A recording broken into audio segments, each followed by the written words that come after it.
today's RUC People. I'm delighted to be joined by Don Shay, who has been part of our church community here for a very long time now.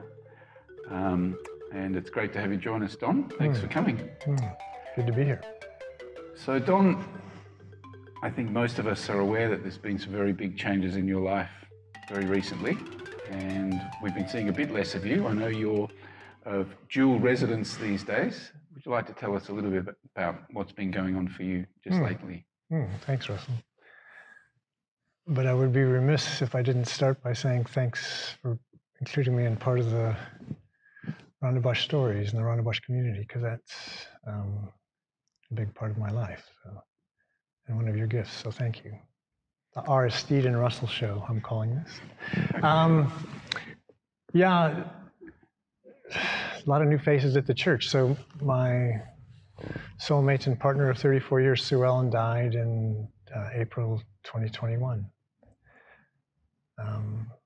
And at the funeral, Emily said, every time I come to this church, I'll picture Sue Ellen right up there dangling her feet with us, and that's always where I think of her. We would be together doing this interview. So we moved to Hermanus in Jan of 2021 as part of the healing journey. And lots of walks on the cliff path and other things. And unfortunately, Sue Ellen's health took a wobble 6 weeks in, and kind of that was the decline. So yeah, I've stayed on and have been 50% time here in Cape Town and 50% time there. But that's been a big journey, which many people in the church have shared. Yes, he was diagnosed with lung cancer in 2017, and we thought she would die that year, and just had a grace-filled 3.5 years with various treatments and a daily pill, and she got back to work and back to her deanship at UCT, and it was just a real gift, gift. So, yeah. So how do you spend your time? What are you doing in Hermanus? What are you doing back here? So in Cape Town, I'm back for work with violence prevention to urban upgrading, Monday, Tuesday, Wednesday, and I am doing life coaching and taking an advanced course through Center of Coaching at UCT. So I'm coaching 9 people, face-to-face where I can, and on Zoom when I can't. Is that part of what you do for VPUU, or Both. that's in addition to? I coach people at VPU, and I coach people privately, independently. Right. And then in Hermanus, I'm trying to hook up with the Fullmoot Retreat Center. So currently I go to their Thursday morning service, and I coach one of the gentlemen involved with the Fullmoot Youth Leadership Development Program. And that group, we're starting drumming, training people to do drumming on October 12th. And we're running a drumming circle in Hermanus Wednesday nights every other week through December as a pilot trial. And it's part of my linking to Fullmoot. I ran an Artist's Way course there, which I ran here for the first time. And so I've done 9 or 10 Artist's Way at Work courses, and I'm doing 2 more in January. That's an important part of my work, and my coaching is linked to that. So, Would you like to say a little bit more about the Artist's Way? I know that's something that many of our people have been part of, but many of our viewers won't have seen it or understood what it's about. So tell us a bit more about that and how you got into it. Artist's Way is a internationally best-selling book, millions and millions of copies, from Julia Cameron, and Mark Bryan was one of her main collaborators. And it's about unlocking creativity, unlocking believing in yourself and doing the stuff you keep thinking you want to do, but just unlocking that confidence, that potential. It's not just for artists. But I read the book in 2002 when we were in sabbatical. So I was in sabbatical in Ann Arbor, and just worked through all the exercises, and it changed my life. Just perspective, what I want to do, who am I, what are my gifts? And from that, started my research consultancy, started an export business, did other things. So anyway, I got certified by Mark Bryan to run the courses. And one of the key roles in my life is an educator. And I coached basketball at Pinelands High for 10 years as part of that, wanting to grow young leaders and young kids, and that was missing. So when Sue Ellen got sick, and I thought, okay, what am I going to do? I thought I could do life coaching, and I could be doing the Artist's Way, actually, as a nice educational piece. So it's a really nice thing. Yeah, I could say more or less, but yeah, that's probably plenty. Sure. And Hermanus, what sort of keeps you there? Is it a sort of a deliberate separation from Cape Town? Is it the beauty? Is it and is it a long-term thing, do you think? So there's a book, I don't know if people would have heard, called Wintering.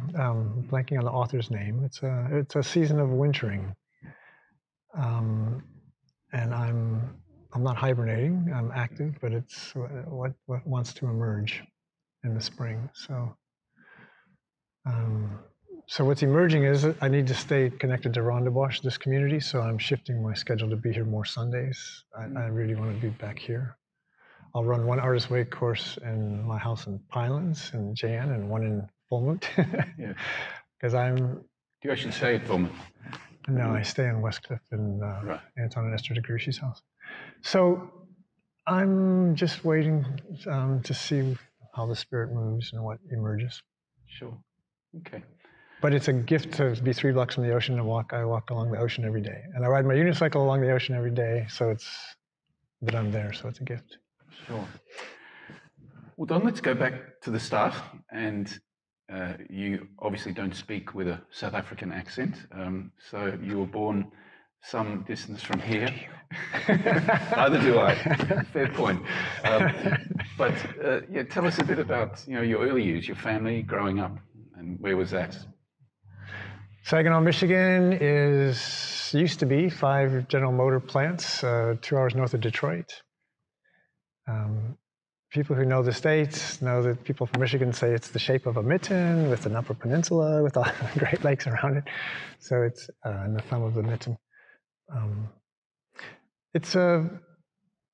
I grew up in a Catholic family with 9 kids, a block from the church, and we were all very involved in the church. And I went to Catholic grade school for 8 years and was an altar boy on my way to becoming a priest.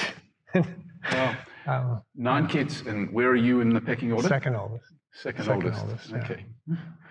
Yeah. So amazing education, amazing community life, the chaos and the gifting of a big family.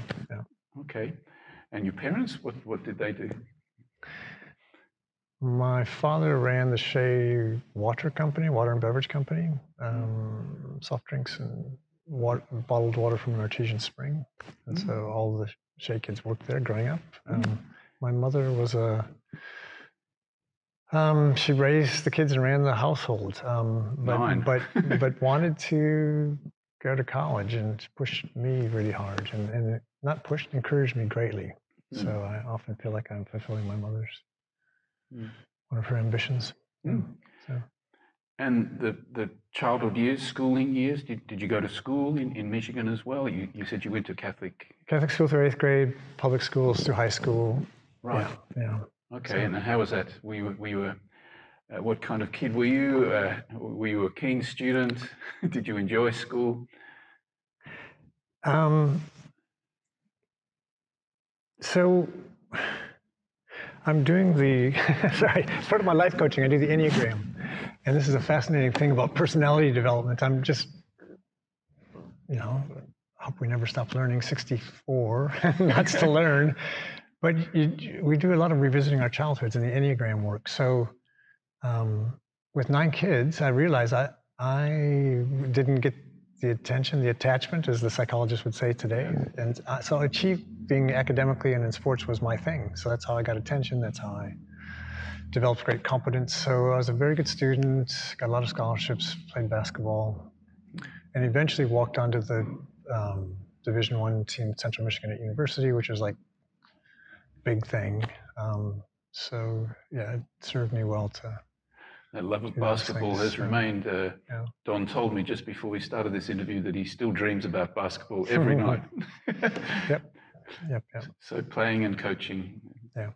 Let me go back just quickly to childhood, just to say, Russell, we talked earlier. My father was an alcoholic who became a recovered alcoholic through Alcoholics Anonymous. Amazing organization, which Richard Rohr says, in church basements, there's the deepest spirituality happening, deeper than what's happening in the community, because people are being so vulnerable and so real. Yeah. So that was a challenge in a way growing up, but Was the family aware of it? And did it? yeah. But it's such a funny thing. But at one stage, I came home from a basketball practice at 9th or 10th grade, and all of a sudden the house was totally quiet. My mom had asked my dad to leave until he stopped drinking, and so I wasn't aware that it was causing that much whatever. But obviously it was, and he went to Alcoholics Anonymous for 150 straight nights. Wow. And anyway, a year later, moved back in. And that was a great thing. So anyway, yeah. Do you think that was formative to you in some way? Did it have an impact on you, the fact that your father was an alcoholic? I mean, has it shaped you in any way, do you think? It's so hard to know these things. You read all the adult children of alcoholics. Yeah, it shapes one. How much did growing up with 9 kids shape one? How much did the strong links to the church shape one? There's all kinds of influences. I don't feel like it was a big negative thing. I worked in the Shay Water Company summers from the age of 10. I feel like, I learned so much about a work ethic and responsibility. Yeah.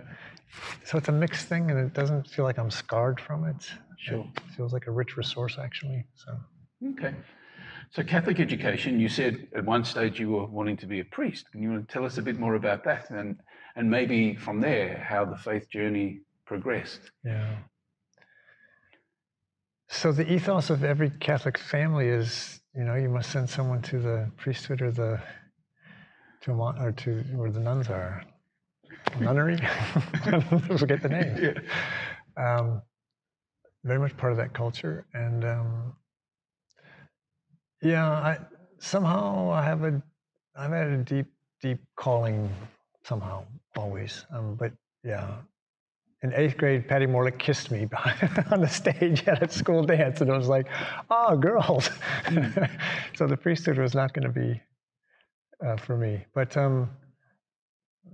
when I went to university, I became one of those Christmas and Easter Christians, and didn't go to church very often. And then when I did my graduate school studies at Western Michigan, fell in with Jesus people hippies who started a church and did Bible studies, and profoundly affected my understanding of the Bible and faith. And went the whole charismatic route, and for a while, and then thought, no, this is too wild and crazy. I don't believe these prophecies and these other things that are happening here. Yeah. Whoa. And then went to this church, New Covenant Fellowship is the reason we're at Rongawash United Church. They were sending people to politically challenged countries around the world, so Nicaragua, El Salvador, South Africa, and other places, to get people from the congregation to go support local initiatives. And so when I met Sue Ellen, she was on her way here. So you met Sue Ellen at the University of Illinois, Champaign-Urbana, at the New Covenant Fellowship Church. It was an evangelical church with just a strong social conscience. And they had a human rights lawyer as one of the pastors, and he was really spearheading this work. Yeah. Pat DeYoung, who has been here, yes, is chairman of the board where that guy works now in Washington, D.C., Marty Shupak. So there's a lot of connections. Right. So that's how you found your way to South Africa. Yeah, Sue Ellen, first date, she said, I'm off to Cape Town. And I was like, I kind of like you. Can I come too? So 4 months later, I asked her to marry me. I thought, I'm 30. I had been through lots of things, and I was quite sure she was the one. So I came for romantic reasons, and I came because of the commitment of our church to social justice things. So I tell the story differently depending on who I'm talking to, but it's both of those, yeah. Okay. Well, we'll come back to that, but I just wanted to hear, when you left school, you said you went to college, to university and graduate school. So what did you study, and did you have a sense of an emerging career? When I went to Central Michigan University, I walked onto the basketball team, and I went from a high school team of 1 win and 20 losses, no interest in play, to being in the center of the sports world. And that put me in a student leadership grouping that was profoundly powerful. I then was president of several organizations and a resident advisor and a hall director. And I just realized student affairs work was amazing. So you don't know these things when you go to college. So I got a master's in counseling and student development and worked in student affairs work at different universities. And what was your undergrad degree in? Psychology and business. Right. So yeah. Okay. And master's in and then I was just assistant director of housing for student leadership programs. So I ran student leadership programs in 30 residence halls and a volunteer group of 700 students, and a lot of training, ongoing training all the time, and a lot of international conferences and local conferences. And so I had this rich learning environment and suicide intervention stuff and separation from parents and career stuff. And it was just a rich environment.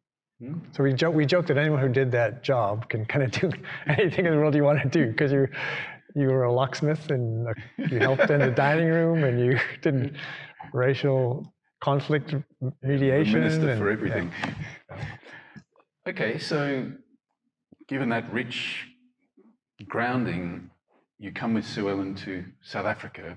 When you came here, did you think it was a holiday or a season? Did you ever envisage that this would become home? And at what point did it become home?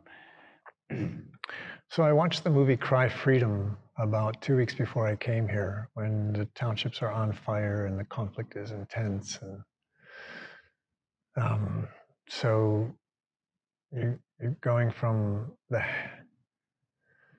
heyday in America in the 70s, 80s, high school graduates were earning great money and many things were, to the cauldron. And we came into the cauldron, and we were in the cauldron here. We worked with the evening services with the End Conscription campaign and a group of all the activities that were happening in the Anti-Apartheid Church. And it was in the deep end. We were in the deep end. And maybe 6 months in, I was in shaking tears in David Harrison's arms for half an hour at just the profound conflicts and everything that's here. So it was amazing. But I was also doing the master's program at UCT in religious studies with all these people who are now ministers and powerful political people. But at the time, the church leaders were where so many people were. So I was in that group every week as well, learning, deep in the deep end. So being thrown in the deep end didn't make you want to run away and go back to the security of home. It made you want to stay and be part of the struggle. Yeah, I mean, my master's thesis with John DeGroosh was salvation, solidarity and salvation, which is the power of how communities shape who we are and what we do in the world, and they change us. And solidarity is enlightened self-interest. You know, we're all in this together, whether we realize it or not. We're all connected and we're in this together. So to live with integrity, you got to be part of these things. So we stayed on. We were extending year by year, and then after about 5 years, we said, "Are we here or not?" And we said, "We're here." So, and Sue Ellen got a job at UCT after a year. And by then you were married. You said you proposed after 4 months. We proposed, got married in October, came in Jan of '88. So you were already married when you came here. Yeah. So you came as a married couple. Yeah. Okay, and then you got immediately connected with RUC. We came at the invitation of RUC to do student ministry because Sue Ellen was a campus minister. Right. And that's why we helped a committee here run the evening services. Yeah. To try to get young people who had left the church because the church wasn't relevant to come back into the church. And so we brought a lot of young people back in here. Steve DeGroosh was here. He did his jazz Eucharist. There were plays at the church. There were a lot of his End Conscription campaign events, and July 16th, the church surround. All those things were happening here. So it became a really important thing for bringing young people back into the church. Is the church relevant? Yeah. Very exciting. So Sue Ellen got a job at UCT, and many will know that she went on to be the Dean of Chad. The Dean of Chad, and had a long career and successful career at UCT, and had a profound influence well beyond UCT as well.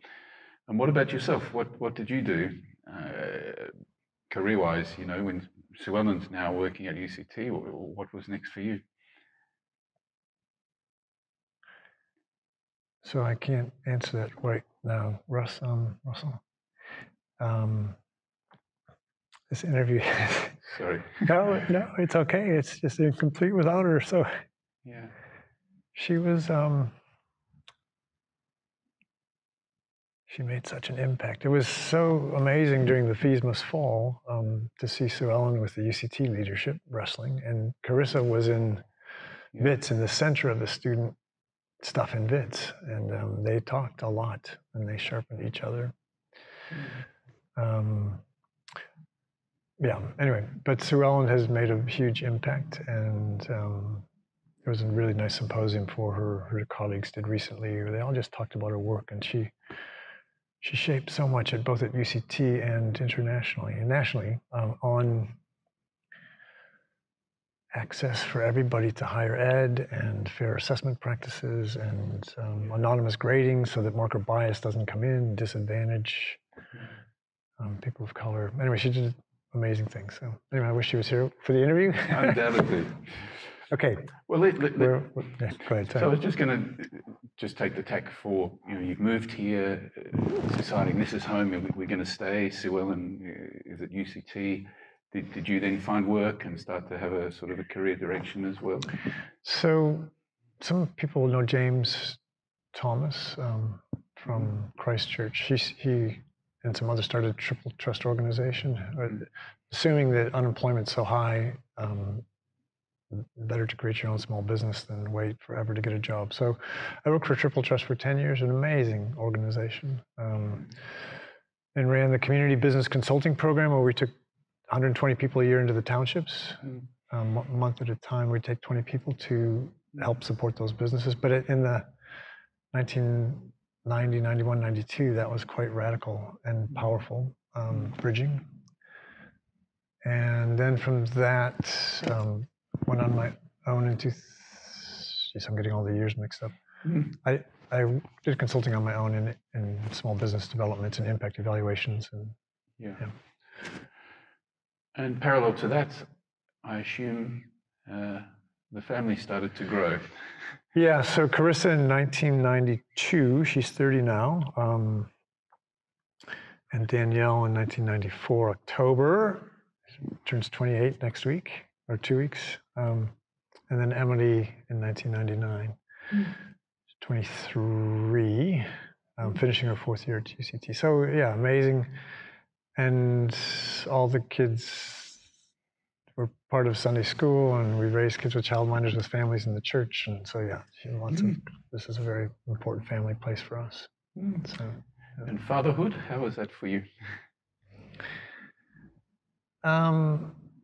Fatherhood's such a gift.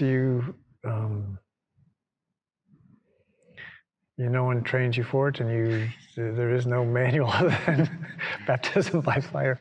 I love fatherhood. And the only man in a house full of... Well, Ron was there. Ron, yes. Sue Ellen's dad, Ron. We built tree houses and did a lot of things together.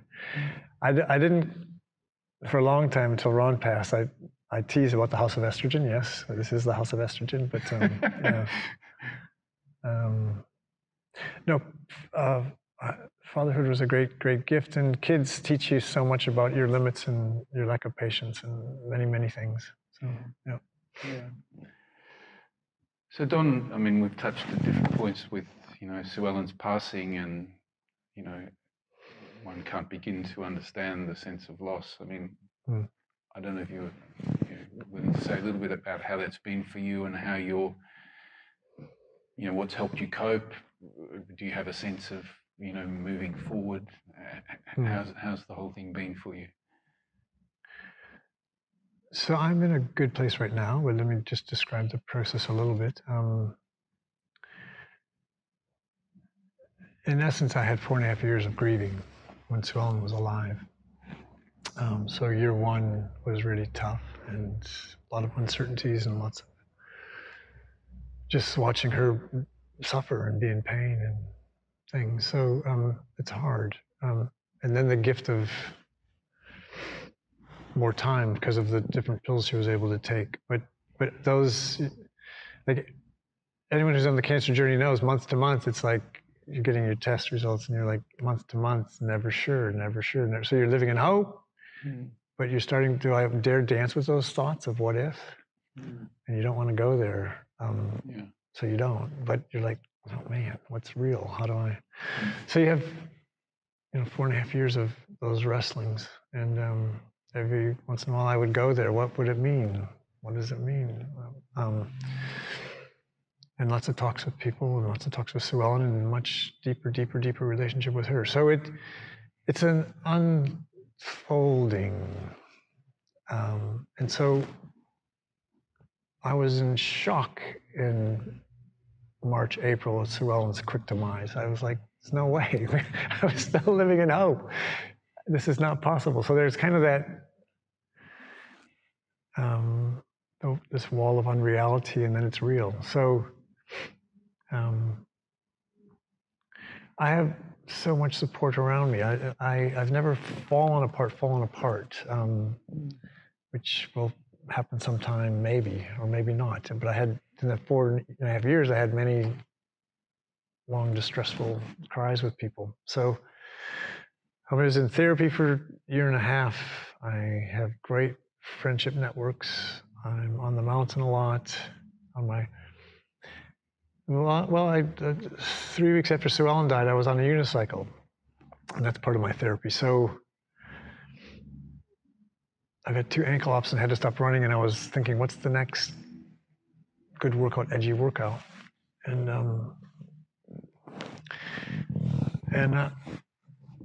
anyway, I just mentioned to Marion Loveday, good family friend who spoke at the funeral, and just said, I'm looking for something. I'm thinking about this. She said, I know someone in Cape Town who teaches the unicycle.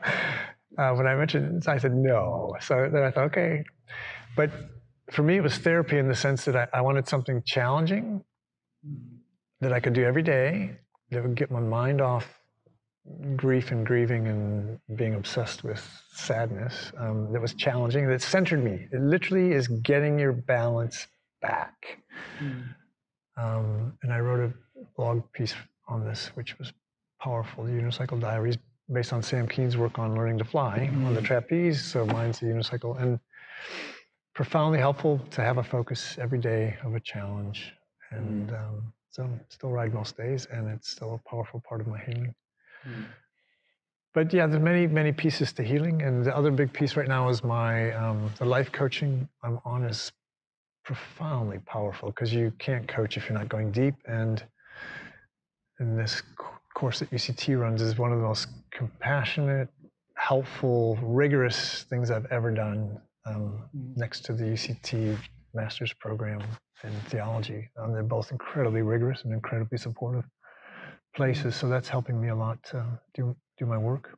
I journal most days. The morning pages is an artist way discipline. That's a profound part of my processing things. So that's a ramble, but you're asking me how I'm coping, and I like to talk about my father's alcoholism, and I like to talk about grief and death, because I want to open those doors if people want to talk. It's important. And what you did with you and the team did with Sundays at Belmont was profoundly helpful to open those doors. Thank you. I was with Mary Ryan a couple nights ago, that CARES group, and just that work's so important. Thank you. And so, Don, you talked about your Catholic upbringing, your charismatic journey, and then coming here and being part of a very vibrant group of people, bringing young people back into the church, but also wrestling with what was going on in South Africa at the time with the fall of apartheid, etc. Do you want to reflect a little bit on where your faith journey's taken you since then, and even the impact of Sue Ellen's passing? What does faith mean to you today, and is it still evolving, and is it still a big part of your life? Yeah, it's a very core part. I'm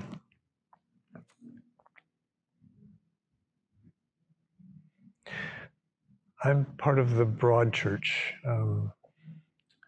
God is love, and wherever love is, God is. And I just find the life force of God, the Spirit, the wind, RUC, everywhere I look and everywhere I breathe. So I'm on Newlands Forest several times, well, often. Table Mountain in Newlands is one of my spiritual homes. I do a Grotto Beach meditation walk most Saturday mornings for a long walk, profoundly moving. So I find deep peace many places, and I pray regularly, and service is a big part of faith. So how are we serving? So my work with violence prevention through urban upgrade is a form of service. And just really, the triune God is so relational. So my relationships are so important, and I spend a lot of time trying to build relationships. The arts and the beauty. I mean, I'm just so moved by Robert's God's in all this beauty and all this creativity. So the artist way is God's spirit in us to create, to bring our stuff out into the world. So that's, for me, a form of spiritual development. So it's all percolating. I don't know, I could say more or less. I'm very much a part of the Christian tradition, but I have great respect for people from many traditions and no tradition. So, yeah.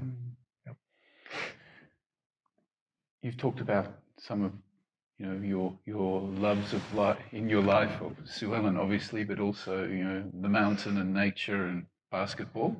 What else does fun look like for Don? Unicycling.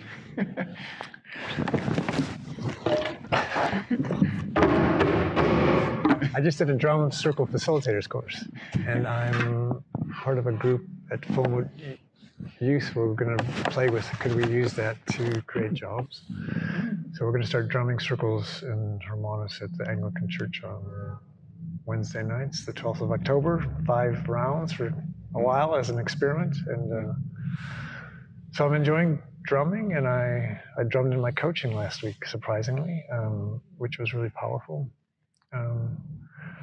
I love photography. I take a lot of photos and send them. I've just started a website which isn't quite ready to go public, but it will soon, which I'm thoroughly enjoying, and have a few blog pieces there and have a few more in the works.